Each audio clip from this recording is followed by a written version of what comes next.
Hi, I'm Nancy Windhart, and if you're new here, welcome. If you're an old friend, welcome back. I'm a professional animal communicator and interspecies communication teacher. I create online educational resources like this video, and I teach classes and training programs for people who want to learn more about animal and interspecies communication. My work is all about helping people to recognize and reclaim the innate ability that all of us have to communicate directly with animals and with all life. So in previous videos, I've talked about some basic tips and tools and techniques for beginning your journey with animal communication. And in this video, I'd like to share some things that can get in our way and can interfere. Sometimes people get stuck when they're relearning animal communication, and they feel really blocked. And this can create feelings of, I'm not going to be able to do this. I'm going to be the one person who's not going to be able to get it. I don't know how to get unstuck.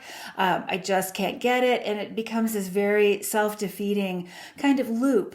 And while it's not true that anyone is not able to get it, what I find is that being aware of some of these things that can interfere with our natural free flow of communication, being aware of them can really help us to kind of break through them and shine the light of day on them.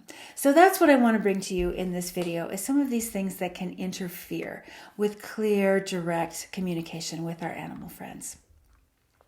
So the first is human-centric attitudes. And this is the idea, of course, that humans are superior in some way or many ways to beings of other species. And so it's really important when we're practicing communication that we honor the intelligence and the sentience and the awareness and the individuality of beings of other species. Whether they're small species like beetles or ants or large species like the great whales or the elephants, every being has the ability to communicate and to share about their experience. And this also includes trees and bodies of water and all kinds of sentient life. And so it's just as human-centric, ironically, to assume that all animals or trees or plants are superior in wisdom and intelligence and awareness to humans as it is to think that we are the superior species. In fact, we are all together here on this planet. And while each species has its particular capabilities, its particular gifts that they share, recognizing that we are neither above nor below other species, but we are simply part of this web of life that connects all of us, is what will open the doors to allow us to connect and to communicate and to freely understand each other. The next thing that can interfere is frenetic, busy lifestyles. And as we know, this is endemic in our Western cultures. And for most of us, this is a big interference because especially in the beginning stages of reclaiming our natural ability to communicate directly with all life, we need a lot of quiet. And most of us who live this way need a lot of quiet, in great quantities in their lives. And so what can happen is that if we have a really frenetic or busy lifestyle where we're running all the time, we don't have the ability to carve out moments of quiet where we can train our minds and our bodies to just settle down into that open, receptive space. It can interfere. And so if you're feeling really stuck with communication, I would suggest that one of the first places to look might be at your lifestyle. Are you getting enough rest? Are you getting enough sleep? Do you have enough downtime? Is there some spaciousness in your day? Do you have even a few minutes just to sit quietly with your dog or under a tree? And if not, see about what you can do to create more of that in your life. If you have, a full-time job or a family or a very full, busy life, this may be challenging, but it is not impossible. And it can be something even that you can co-create with others that you live with if they're open to this as well. One of the things I've noticed when people begin to practice their animal and telepathic communication with other beings is that oftentimes, as soon as they get into that quiet and receptive place, they will fall asleep. And it can be frustrating because they want to have a conversation with their dog or, their horse or whoever it is, and suddenly they're asleep. And this is actually a natural response of the body to feeling exhausted and out of balance. And so what I recommend in those cases is just to get more rest. If your body needs to rest, rest. If you need to sleep more, sleep more. Until we have this baseline of resilience and adequate rest and quiet time and some space in our lives, it can be hard to find the room to allow anything else in. This has been, of course, one of the gifts that people learned during the pandemic was this ability to slow down, and it was difficult for people, for many people, and for some of us it was less difficult. But that recognition of the speed at which our lives and our world was moving, and when it all stopped, it was quite a contrast. And I know I've heard from many people who say, I don't want to go back to that old way of living and being and doing. It's not healthy. So one of the ways that we can begin to explore new ways of being is just to carve out these small times in our lives. It doesn't have to be a whole hour or two where you sit and meditate in the morning, but it can be just 5 or 10 minutes sitting with your cup of coffee, and instead of, scrolling through your email, just being present with the trees in your backyard or something like that. So the next thing that I find can really interfere and make it more difficult for people to hear and receive clearly is if we have untreated or unhealed trauma or addiction or things that are psychological conditions that we're struggling with and that are not balanced. So these are big issues. And the first thing I want to make really clear is that I'm not meaning to imply that we need to be fully healed or recovered from any of these in order to learn to communicate with beings of other species. But what I mean is that if we have these kinds of things going on, that we have enough support, including trained professional mental and physical health care, that we've done enough of our own personal work to be able to hold ourselves in our process with compassion and awareness and presence when we're listening to other beings. And also to have the tools and the skills to learn to differentiate what's going on with us, our own thoughts and experiences and emotions, from those that are coming from others. So I want to just say a few words about each of these because I think this is really important. It's something that almost everybody faces. And if you're going through this, you are not alone. You are not the only one. And it is not going to keep you stuck indefinitely, but it's just something that you need to pay attention to. So the first thing is trauma. And I want to say that many of us who are drawn to animals and other species, other than human species, develop this awareness and this feeling and this connection and this affinity in the crucible of trauma, whether that was in childhood or whether it was later in our lives. And so it's really important to have professional support in working with trauma. Without this, it's likely that we're going to be more prone to project our trauma responses onto animals and other humans, which can interfere with clear communication. The next kind of subset of these issues that I want to touch on is addiction.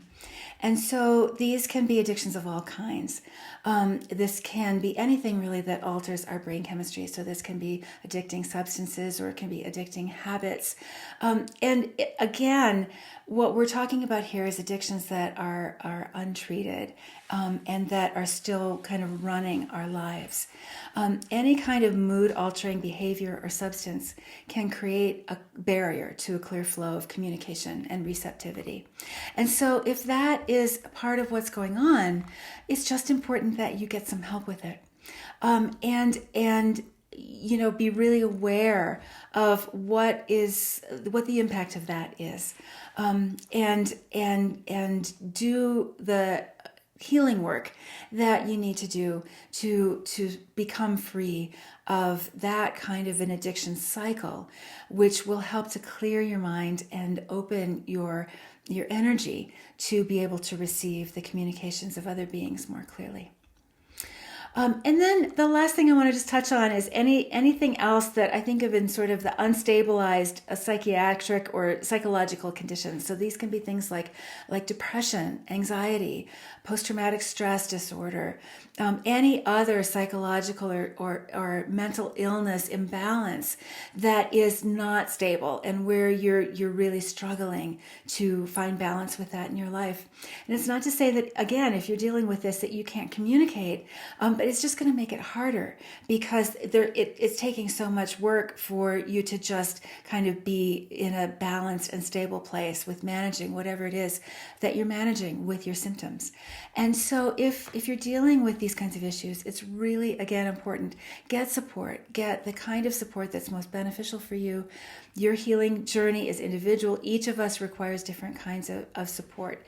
And I have dealt with many of these kinds of issues in my own life and have found that at certain times I need to just take a step back and I need to just get more support and focus more on my healing journey. And then it makes it easier to come back and be present with the animals.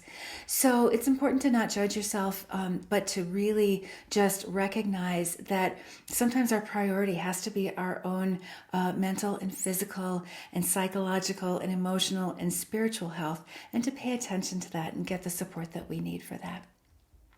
Again, we don't have to be completely healed. I don't know that that's ever possible, that we're all fixed up and fine, but just to have enough stability and enough support that we can open into these other areas of connection. The next thing that can interfere is human agendas and beliefs and strong ideas. So when we begin to explore our desire and our ability to communicate with animals and other beings, it's important that we identify the difference between our human ideas and thoughts and what's coming directly from the animal. And in my classes and training programs, we spend a lot of time with this, really, diving deep into how we tell the difference. What I really want to emphasize in this video is that we all have these things.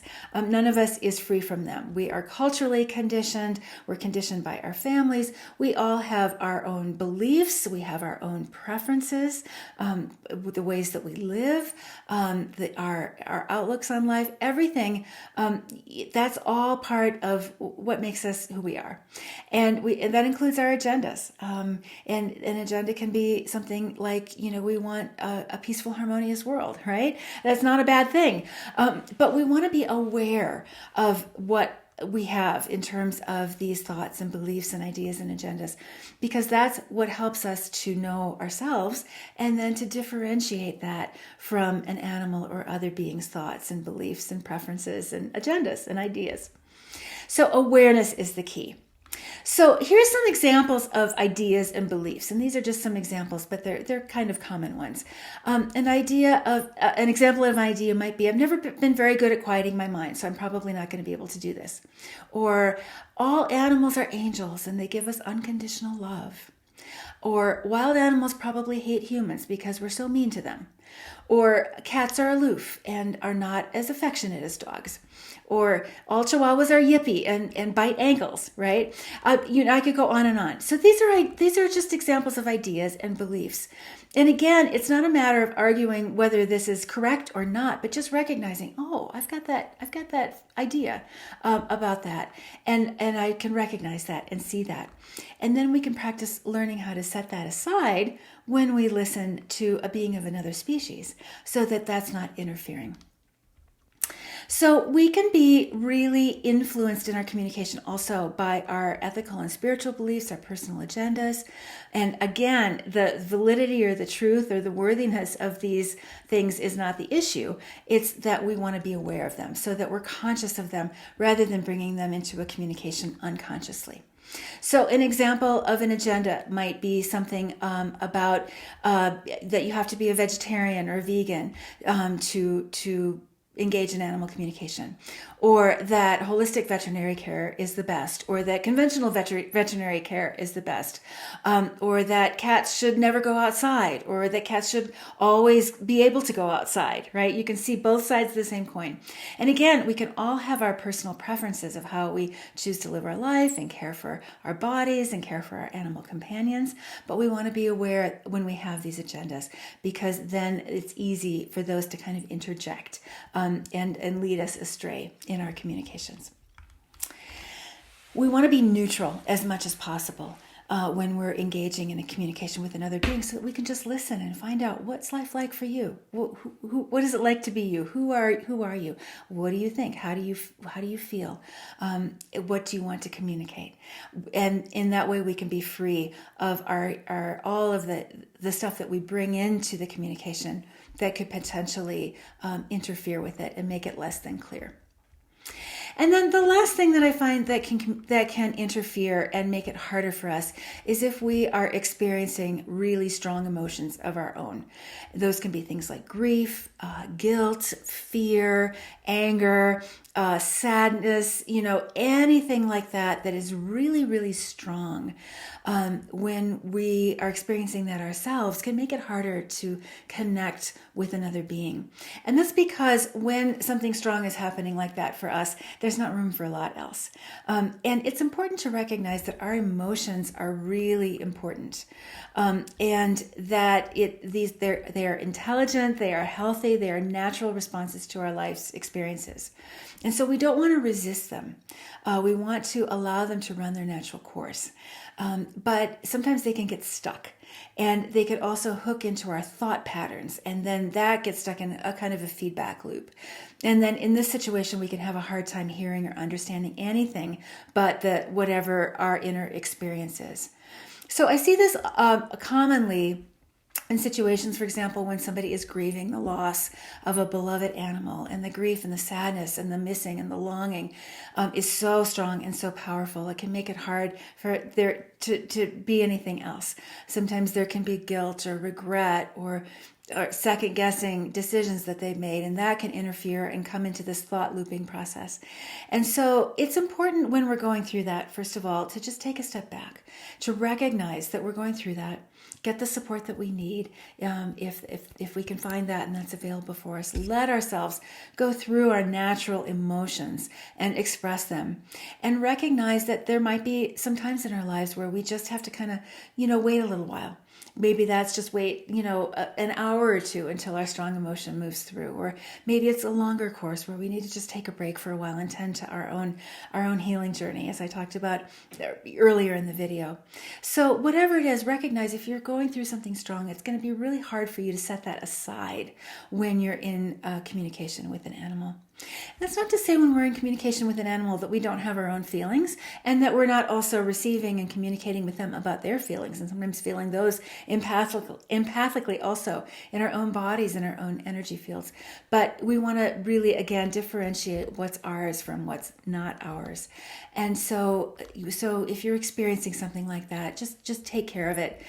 Take care of yourself, and allow that emotion to run its course. Because emotions, I've heard emotions expressed as emotion, that emotions are energy in motion, right? Which I love that, because it's a really helpful way to think about it. It's energy, and the energy wants to move.